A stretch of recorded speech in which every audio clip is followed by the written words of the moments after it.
****aita for leaving my sister to die while I escaped my own forced marriage? I, 24F, grew up in a village where being born a girl meant you were destined to be sold.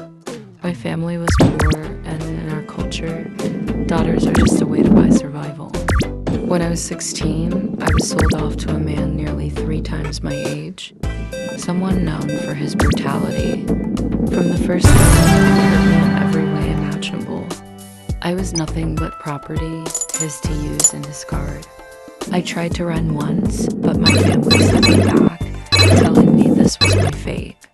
My mother cried when she saw me, but no one did anything. For years, I endured. I died inside long before I could find a way out.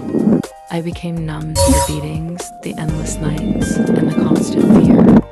Then, when I turned 21, I found out my younger sister was being sold to a man even worse than mine. A man with a reputation for making his way. I tried to beg my parents to not send her to the same living hell I was in, but they ignored me. They said this was life and we had no choice. The night before her wedding, I looked at her, terrified, hopeless, and so young. She asked me if it was me. I couldn't lie to her.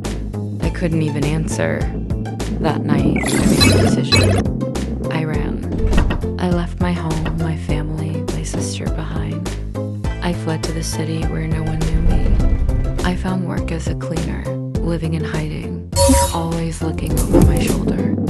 Months passed, and every day I thought of my sister. Then one day, I got a call from my mother. My sister was gone. She'd been beaten to death by her husband. They buried her quietly, and no one spoke of it again. My mother's voice was flat when she told me, and she was no emotion. She said it was my fault for running away, that if I had stayed, maybe my sister would still be alive. I abandoned her. I left her to die. Every day I go. If staying would make a difference. Now my family won't speak to me. They say I brought shame on them, that my sister's death is on my hands. I ran to save myself, but in doing so, I doomed her. Aita for choosing to live while my sister paid the ultimate price.